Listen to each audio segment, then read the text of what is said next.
বিশ্ব এখন এক চরম অস্থির সময়ের সাক্ষী।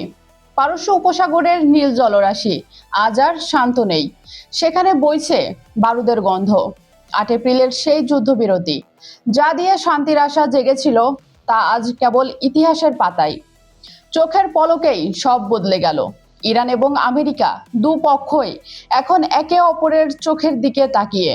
কিন্তু এবারের পরিস্থিতি সাধারণ কোনো উত্তেজনার চেয়ে অনেক বেশি। চলুন জেনে নিই এই মুহূর্তের সবচেয়ে বড় ব্রেকিং নিউজ এবং পর্দার পেছনের আসল ঘটনা। 8 এপ্রিলের যুদ্ধবিরতি ছিল বিশ্ব রাজনীতির জন্য একটি স্বস্তির খবর, কিন্তু সেই স্বস্তি টেকেনি।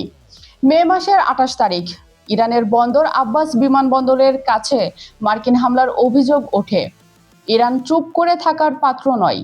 ইরানের বিপ্লবী গার্ড বাহিনী সরাসরি ঘোষণা দেয় তাদের জবাব দেওয়া হয়েছে।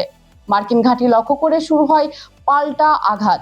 পরিস্থিতি এখানে থামলে হয়তো ভালো হতো, কিন্তু সোমবারের ঘটনা পুরো দৃশ্যপট বদলে দেয়। ইরান দাবি করে তারা এমন এক মার্কিন ঘাঁটি উড়িয়ে দিয়েছে যেখান থেকে শিরিক আইল্যান্ডের কমিউনিকেশন টাওয়ারে আঘাত করা হয়েছিল। একে একে বাড়ছে পাল্টাপাল্টির মাত্রা। 3 জুন ক্যালেন্ডারের পাতায় এই তারিখটি লেখা থাকবে ধ্বংসের চিহ্ন হিসেবে। কুয়েতের বিমানবন্দরে একটি ড্রোন হামলা হয়। নিরীহ একজন ভারতীয় নাগরিকের মৃত্যু হয়। ব্যাপক ক্ষতি হয় অবকাঠামোর। কুয়েত আঙুল তুলেছে ইরানের দিকে, যদিও তেহরান এই অভিযোগ কঠোরভাবে প্রত্যাখ্যান করেছে। কিন্তু প্রশ্ন ওঠে, কুয়েতের মতো একটি দেশে ড্রোন আঘাত করলো কিভাবে? কার প্রযুক্তি সেখানে কাজ করলো? ইরান বলছে এটি তাদের বিরুদ্ধে সাজানো ষড়যন্ত্র, কিন্তু এই ঘটনা পুরো মধ্যপ্রাচ্যকে এক বিশাল যুদ্ধের দ্বার প্রান্তে নিয়ে গেছে। এখন আসা যাক আসল পয়েন্টে। কেন ইরান এই মুহূর্তে কৌশলগতভাবে এগিয়ে আছে? আমেরিকার মতো মহাশক্তি যখন দাবি করে তারা ডিফেন্সিভ অ্যাকশন বা আত্মরক্ষামূলক পদক্ষেপ নিচ্ছে, তখন বুঝতে হবে তারা কিছুটা চাপে আছে। ইরান শুধু হামলা করছে না, তারা আমেরিকার সামরিক সক্ষমতাকে চ্যালেঞ্জ জানাচ্ছে। কিসম দ্বীপ এবং গোরকের উপকূলীয় রাডার সাইটগুলোতে মার্কিন হামলার জবাবে ইরান যে সাহসিকতা দেখিয়েছে, তা বিশ্বমঞ্চে এক নতুন সংকেত। আমেরিকা দাবি করছে তারা ইরানের 4টি ড্রোন ভূপাতিত করেছে, কিন্তু দেখুন ইরানের পাল্টা জবাব। 7টি ব্যালিস্টিক মিসাইল সরাসরি ছুড়ে দেওয়া হলো কুয়েত এবং বাহরাইনের লক্ষ্যবস্তুতে। সিএনটিসিওএম হয়তো বলছে মিসাইল লক্ষ্যভ্রষ্ট হয়েছে বা ইন্টারসেপ্ট করা হয়েছে, কিন্তু এই মিসাইল ছোড়ার সাহস দেখানোর মানে হলো ইরান এখন আর কোনো হুমকিকে ভয় পায় না। ইরানের পক্ষ থেকে দাবি করা হচ্ছে বাহরাইনে অবস্থিত মার্কিন 5ম নৌবহরের সদর দপ্তরেও তারা আঘাত হেনেছে। আমেরিকা তা অস্বীকার করলেও ওই এলাকার নিয়ন্ত্রণ এখন আর আগের মতো মার্কিনদের হাতের মুঠোয় নেই। কেন এই লড়াই গুরুত্বপূর্ণ? মার্কিন সামরিক বাহিনী বারবার বলছে তারা ইরানের রাডার সাইটে হামলা চালিয়েছে, কিন্তু এই টাইট ফর ট্যাট বা ইঁদুর বেড়াল খেলা আসলে একটি বড় যুদ্ধের মহড়া।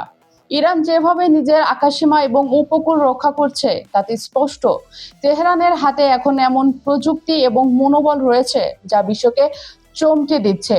তারা প্রমাণ করেছে উপসাগরের প্রতিটি ইঞ্চি তাদের নখদর্পণে।